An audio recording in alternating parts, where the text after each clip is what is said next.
Chapter 14. I guess not, he said. Ray, you smell horrible. You need to get in the shower as soon as I get you home.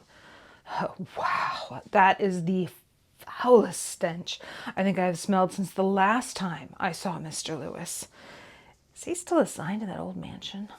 He must be pissed about that. You could say that, I said. He's doing all right for himself. Bored, mainly. Asshole has a dog-fighting ring that he's running out of back of the old place. He's crossbred some fighting dog breeds with hellhounds, and he's selling them. It's a pretty bad mess. But I'm not going to tip off any local cops to deal with it. He'll just torture, kill, and either eat them or feed them to the dogs. I hate those guys.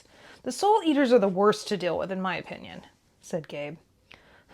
I agree, I said, but he gave me some good background for Amanda's case, so I guess it was worth it. Does he look worse than you do? Asked Gabe, looking at me sideways. You're dripping blood on the seat from your ear. Oh, sorry. We passed the county line. I rolled down the window and threw the spider silk-wrapped birds out. You shouldn't litter, you know, said Gabe. It's okay. It's biodegradable. Just my 2 fingers and an ear. They'll grow back.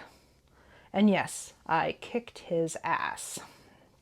Broke off 2 of his spider legs with my car. I pecked out his eyes. And then I broke his neck and I hid his body under a bunch of trash behind the truck stop. A smile spread across Gabe's perfect features. Good. He drove the rest of the way back to my house in silence and dropped me off at the door.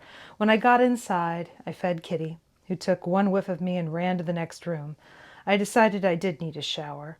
I put my notebook on my desk, stripped naked, and threw my blood-soaked clothes into the courtyard, to burn later. I glanced at the mirror in the bathroom. My hair was matted with blood. When I pulled it back, I could see the jagged wound where my left ear had been. My right hand was missing my ring finger and pinky, including the metacarpal bones under the fingers. The blood trailed from my ear down my chest and shoulders. Mr. Lewis was right. I was scrawny, but I had still kicked his ass. The water from the shower stung when it hit my open wounds, but it felt good. It took a long time to wash away the dried blood and the smell, and the water went cold before I was finally able to rinse it all away. When I got out, I bandaged my ear and hand. It would be a few weeks before they completely healed. I still felt dizzy from the small amount of venom I had taken in while split into the flock. I stumbled around the church, checking all of my locks, both physical and metaphysical. Poured myself a glass of whiskey and laid down on the couch. I passed out shortly after. Kitty woke me up the next day, meowing for food. I got up and fed her and looked at my phone. It was about 10 in the morning. The sun was streaming in through the stained glass windows, and I could hear the birds chirping outside, but not from the courtyard where I had thrown the clothes the night before. I put on my robe and accidentally caught it on my bandages. I touched the side of my face where my ear had been. It was still tender to the touch, but the wound had closed over. When I unwrapped my hand, I found it wasn't recovering as fast as my ear. The bones were sticking out, and it was bleeding a bit. It might take more than a week to regrow those bones completely. I usually recover quickly from injuries, but the last time I had anything this serious was when I got caught in the crossfire of a mob shooting back in the Prohibition days. That was a few bullet wounds, not missing body parts. There were 3 texts on my phone and 2 missed calls, all from Leo, who had apparently been unofficially appointed as my liaison with the demonic realm in this town. I'd deal with him after I had some coffee and put on some clothes. After I fed Kitty, I made myself a nice sausage, green chili, and cheese omelet and some toast, and I sat down to think about what had happened the night before with Mr. Lewis. He would have recovered by now. Demons heal faster than I do. After all, I am made from the dust of the earth, just like humans. Demons and angels are made out of light and power. I bet he was really pissed off about his truck. I pulled out my singed notebook and started paging through the notes from the night before, in between bites of omelet and toast. A couple of things stood out to me. One, the way he described his perfect victim's soul lights. They were so much like Amanda's that it was eerie. Two, that this type of soul light indicated that a possessing entity could last longer within those kind of people than your regular run-of-the-mill human being. And three, that possession was, in essence, a seduction of the host. I finished my plate and first cup of coffee, grabbed a box of matches, and headed outside. The clothes I had thrown on the night before needed to be disposed of before they started attracting vermin. When I opened the door, I saw that they already had. Leo was standing just outside the courtyard's gate on a snowy sidewalk in a long tweed whirl coat and fedora, smoking a cigar. I ignored him and instead kicked the clothes into a pile and dropped a lit match on top. They went up quickly, even though they were covered in frost and frozen stiff. The smoke smelled putrid. "Good morning, Ray," said Leo over the fence in an overly cheerful way. It wasn't enough that he was a demon. He had to be a morning person, too. I stared at the fire for a moment and then walked back inside, closing the door behind me. I had had my fill of demons the night before. Enough for a couple of weeks, at least. He had left a few messages on my phone while I was sleeping, though. Maybe I should check those after all. "Hey, bro, got a weird call from Mr. Lewis about you. Call me." Smiley face. "Dude, it's Leo. Call me. LOL. And then I checked the voicemail. "For fuck's sake, Crow, call me. The whole place is going batshit crazy and they're breathing down my neck about the stuff that happened down south last night. Call me now, fucker." The missed call was 2 hours ago. I guess he did recover before I did. Well, fuck. There was a loud thumping on the front door of the church. If he was actually knocking, it was serious. I considered going back to bed, but the thumping was starting to shake the whole building. I poured myself another cup of coffee. I had time. The door would hold, and if he set foot in this consecrated building, he would burst into flame, and that wouldn't be comfortable for anyone. Let him thump all he wanted. Then it stopped, and my phone went off. Another text from Leo. He had given up knocking to send me another message. The fact it was punctuated showed me just how serious he was. "Please, please, please, Ray, open the door. I'll do anything. Just open the door." Fine. I went to the front and opened the door. His right hand was charred and still smoking a little. "Hi, Ray. Thanks for opening the door. I really need to talk with you. There's a lot of talk, and my people are really up in arms about this. I don't like Mr. Lewis any more than you do, but he is really working his way up the chain of command and making serious accusations. He wants to take you to trial," said Leo. "You know, I'd invite you in for coffee, except you're already smoking, Leo." I took a sip of my coffee. "You know I don't like to have people smoke in my house." "Damn it, Crow, this is serious," he said as I tried to shut the door in his face. He shoved his foot inside the threshold and gasped in pain. I smelled burning leather. His foot was on fire. He was serious. "Take your foot out of my door. Let me get dressed, and I'll meet you out here in 15. You can buy me lunch," I said. He looked relieved. I shut the door and did as I had told him I would. When I met him outside, he had melted a path in the ice in the front of the church with his pacing. His limo was parked out in front with Z in the driver's seat. Leo was obviously worried. "Where's your coat?" he asked me as we got into the limo. "Z, take us to the plaza for lunch." "Long story," I said. "And what the fuck happened to your hand and your ear?" he asked. Like I said, long story. Z, change of plans. We're going to the plaza, he said. Take us back to the boat. We can eat in my office. I can't be seen with you the way you look right now. Jesus Christ, Crow. You look like you went through the meat grinder. No, just a fight with a huge fucking spider, I said. Oh, yeah. About that, he said. He filed a complaint with the big boss. Went over all of our heads. The jerk didn't even follow protocol at all. He should have gone through us 5 first. But no, said you stole a potential host right out from under him and said you physically attacked him. I did, and I kicked his ass. He didn't leave that part out, did he? I asked. Leo rolled his eyes. You know, his potential host hadn't even been born yet. Remember that whole breath of life thing in Genesis? It doesn't count as a human being until it breathes. It wasn't his, and it was way, way under the age of consent. Very under the age of consent. Okay, fine, good, he said, calming a little. As long as you can make a formal statement attesting to the facts involved, we can put the complaint to rest. And I will be able to get the jerks and demonic resources to calm the fuck down. You also probably should know that I told him I had authorization from the Vices to head down there and ask him questions. I said, knowing it would upset him. It was fun to watch him squirm. You told him what? He said.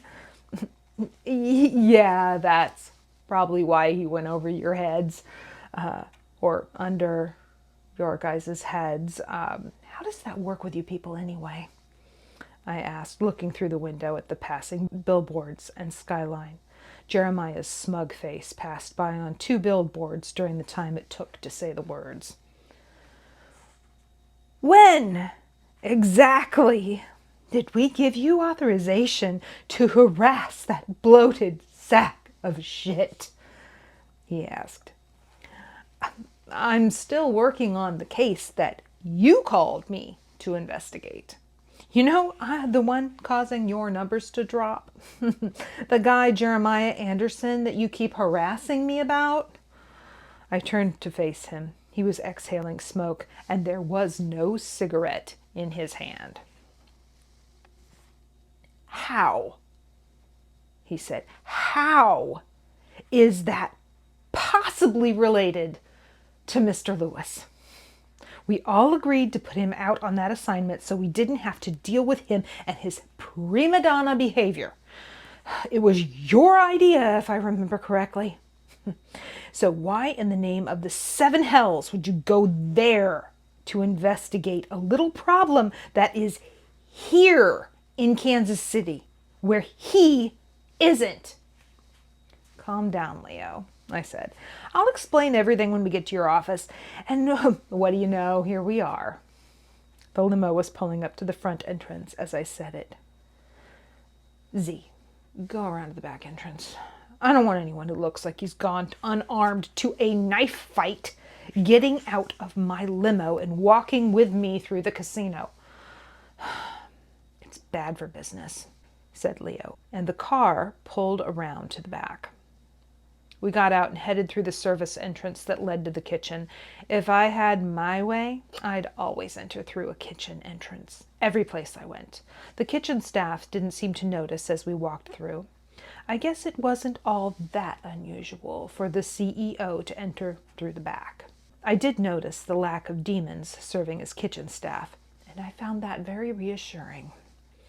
I followed Leo up a back stairway and through a hall to a private elevator where he took us to the offices where he worked. The same succubus that had been there at the last time was answering phones at the front desk. She stopped Leo as soon as he stepped out of the elevator. Mr. G, I have urgent messages for you from the other department heads, plus several from Demonic Resources. 2 from a Mr. Lewis, He said you'd know who he was.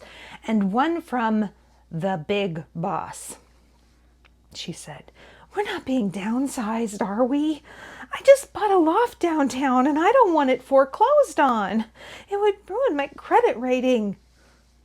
"It's all going to be fine, Dominique. Don't worry your pretty horned head about it," said Leo, putting his hand on hers.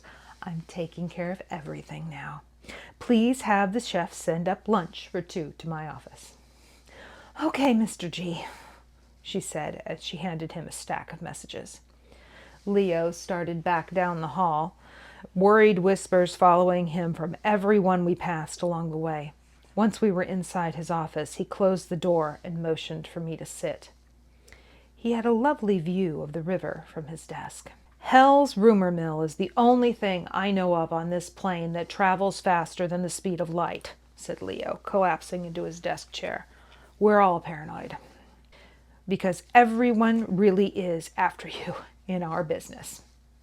And it all could just implode at any minute. Chaos.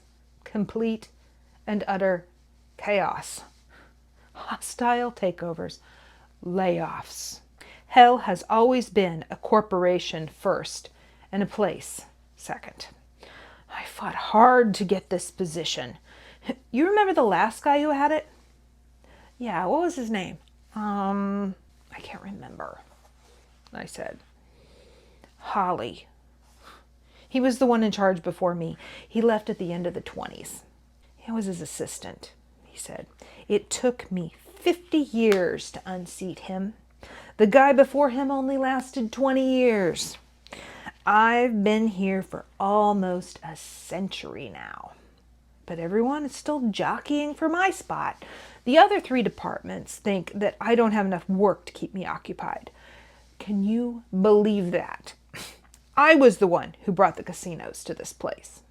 I built them up from nothing. I started the lottery. I pushed scratchers tickets. That was brilliant. And all the money I told the politicians would go to schools, I funneled it right back into those same politicians' pockets. I've spread more greed and sin than they ever have with the 2 sins that they manage. Assholes just need to shut the fuck up. You know that's why I'm the one who has to meet with you, right? Because they say I don't have enough to do like they do. I fucking hate them." "Well, if it makes you feel any better, I'd rather deal with you than any of them," I said. "You're the only one with a personal chef, besides S&G, and who wants to eat with S&G around anyway? The gas he or she or whatever they are expels is enough to ruin my appetite." "Ray, if you like me so much, why'd you go and cause me all this trouble by going down south and roughing up Mr. Lewis? This is bad, bad shit, Ray," he said, shuffling through his papers on his desk. "Here's how we're going to fix this.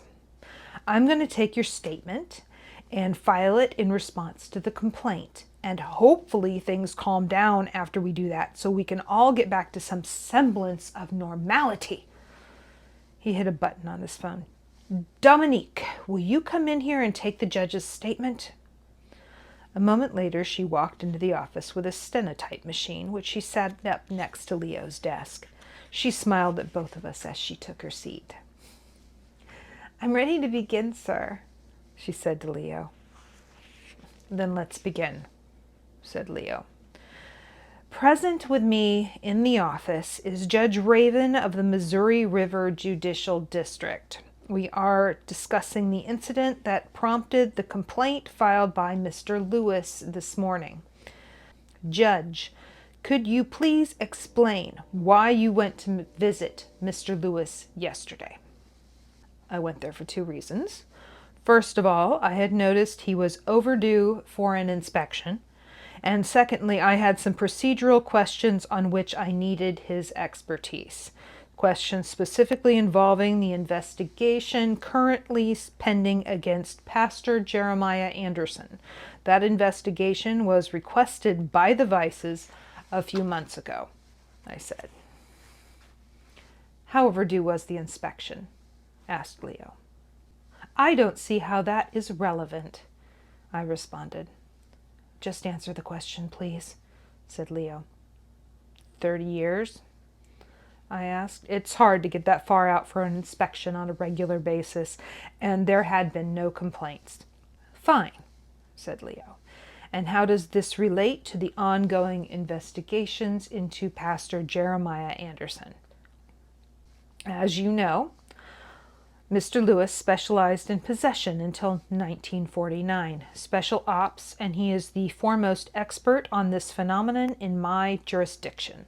I needed procedural information from him to better my understanding of a possession case involving one of Jeremiah Anderson's followers. But you did not receive permission or authority from any of the vices to interrogate Mr. Lewis, did you? Said Leo.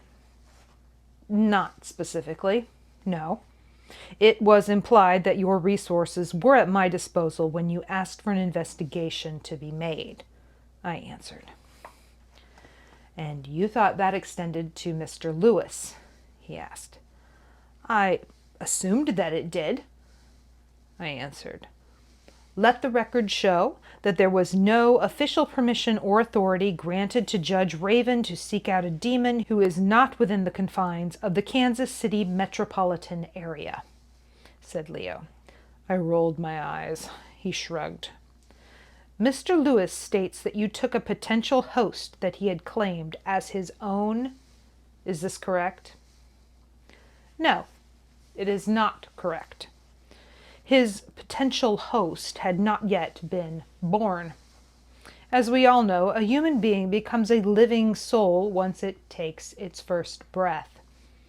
This host, as he refers to it, is still in its mother's womb, and it is her property and cannot be marked as anyone else's property until it reaches the age of consent at the age of 13. If I remember correctly, the records will show that Mr. Lewis has had a problem with age of consent clause in the past, noticeably the 1949 case in St. Louis, I answered. Very well, he asked. What led to the altercation between you and Mr. Lewis in the parking lot of the Flying J truck stop last night? Mr. Lewis attacked my car, breaking the windshield with his fist and causing me to spill coffee all over my lap and upholstery. I then put the car in reverse, but when I tried to drive away, he charged at me, running right into the front of my car and causing me to lose control and crash into his truck. When I got out of the car to check on his well-being, he began cursing at me and attacked me. I transformed into my bird flock to evade this attack, but he managed to bite 3 of the birds. This forced me to reassemble myself with missing parts to avoid being overtaken by his venom. I subdued him with a sleeper hold and hid him behind the truck stop so that he could recover without being seen by humans. To clarify, he attacked you without provocation? Asked Leo. He had seen me talking to the pregnant woman in the truck stop, and when she left, he came out screaming that she belonged to him. I don't know what prompted his actions, I answered. Anything else you would like to add to this statement, Judge Raven? He asked. Yes. I would like to add that Mr. Lewis has unauthorized hellhounds in his possession, that he is crossbreeding with terrestrial canines. You might want to look into that, not my jurisdiction, but noteworthy. Also, I would like to file a claim for damages to my car, which is totaled, and for a new coat. Mine was too blood-stained and torn to be salvageable.